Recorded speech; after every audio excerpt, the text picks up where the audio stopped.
Hello my dear students, आज हम लोग इस वीडियो में सीखने वाले हैं विलोपन विधि द्वारा कैसे समीकरण के युग्म को हल करें। ठीक है, तो इस विधि का प्रयोग तभी हम करते हैं जब x का गुणांक बराबर हो या y का गुणांक बराबर हो। ठीक है, तो इस क्वेश्चन में दोनों का गुणांक जैसा आपको बराबर दिख रहा होगा, x भी यहाँ भी है, यहाँ भी है, y भी दोनों सेम मिल रहा है। ठीक है, जब सेम मिले तो कोई एक जो होता है लुप्त हो जाएगा, मतलब गायब हो जाएगा।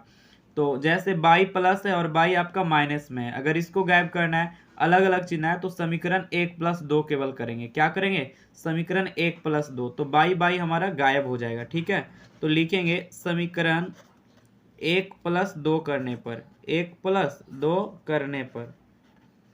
ठीक है, जब आपका अलग अलग चिन्ह रहेगा तो जोड़ेंगे, अगर एक जैसा चिन्ह रहेगा तो घटाएंगे। तो यहाँ पे जैसा दिख रहा है हमें समीकरण 1 में x plus y equal to 15 है।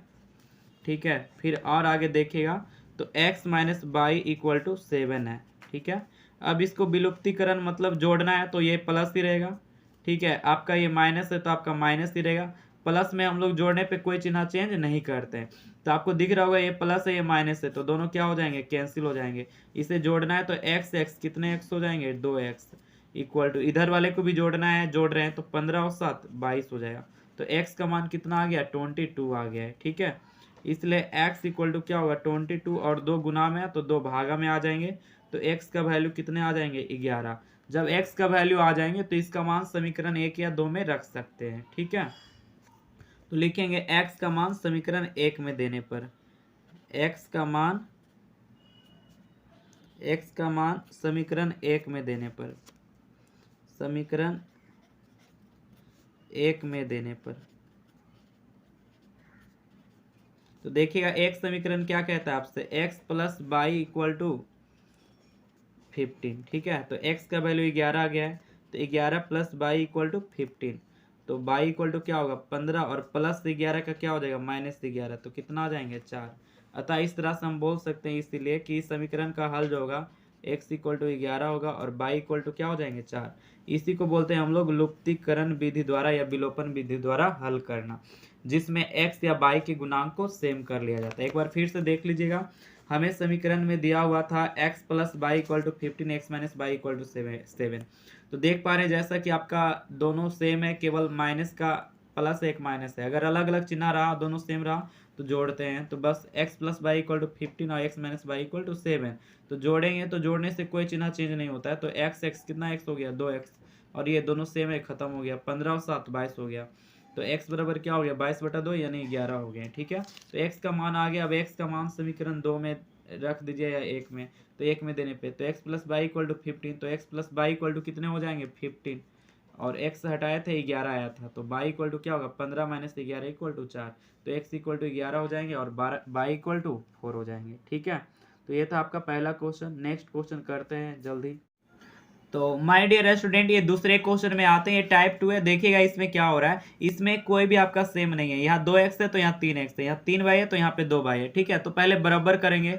बराबर करने के लिए आपको सिखाया थे कि अगर ये 2 है तो इसको कितने से गुना करना पड़ेगा? 3 से, और ये 3 है तो इसको 2 से, यानी कि समीकरण 1 में हमें कितने से गुना करने पड़ेंगे? 3 से गुना करना पड़ेगा, क्योंकि ये 3 है ये 2 है, तो 3 दूना 6 हो जाएंगे, और इसे कितने से गुना करना पड़ेगा? हमें 2 से गुना करना पड़ेगा। ठीक है, आ रहा होगा समझ में? तो गुना करेगा तो ये कितना बन जाएगा आपका?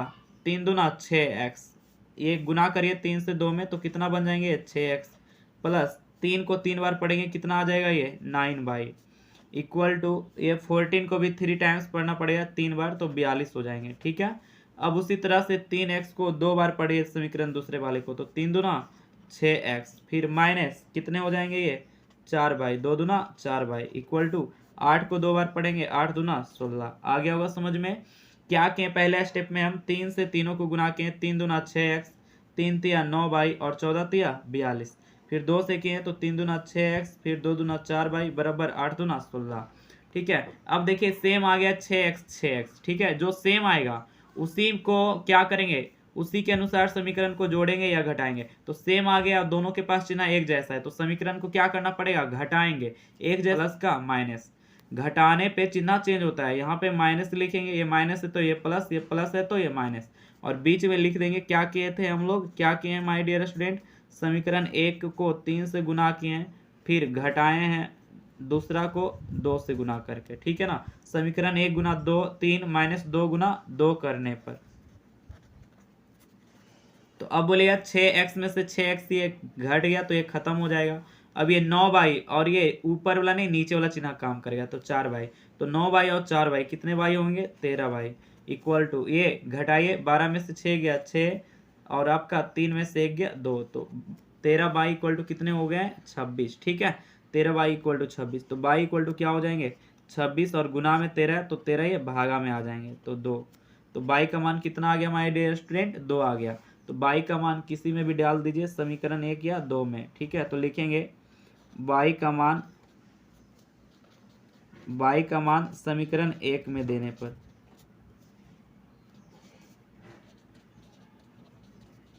देखिएगा y का मान समीकरण 1 में, तो समीकरण 1 क्या है आपका, देख लीजिए आपको पता नहीं है, 2x plus 3y equal to 14 है, ये आपका समीकरण 1 है। लिखेंगे 2x plus 3y equal to 14, ठीक है। अब y का वैल्यू हटाएंगे तो 2x प्लस 3 गुना y का वैल्यू 2 दिया हुआ इक्वल टू 14, तो 2x प्लस 3 दुना कितना होगा 6 इक्वल टू 14, तो 2x इक्वल टू 14 और प्लस 6 का माइनस 6 इक्वल टू कितना हो जाएगा 8। तो इसलिए x बराबर क्या हो जाएगा 8 और 2 गुना में तो 2 भागा में आ जाएंगे, तो कितने बार में कट जाएंगे 4 बार में। अतः अगर हम लोग बात करें x इक्वल टू क्या होता है बोलेगा 4 और y इक्वल टू क्या हो जाएगा 2, तो इसे कहते हैं विलुप्तीकरण विधि से हल करना। नहीं आया होगा समझ में, एक बार और समझ लीजिए जल्दी से। हमारे पास जो समीकरण है 2x plus 3y equal to 14 था और 3x minus 2y equal to 8, किसी एक को बराबर करते हैं, तो अगर x को बराबर करेंगे तो क्या हो जाएगा, ये 2 है तो इसको 3 से गुना करना पड़ेगा और ये 3 है तो इसे 2 से, तो ये लिखें समीकरण 1 को 3 से गुना करने पे, 2 को 2 से गुना करने पे, ठीक है। और सेम चिन्ह है दोनों के पास, देखिए ये बराबर आया 6x, ये भी 6x आया था, सेम चिन्ह है तो घटाएंगे, अगर अलग अलग चिन्ह रहेगा तो जोड़ेंगे, ठीक है। तो इस तरह से हमारा ये समान आ गया था और इसे हल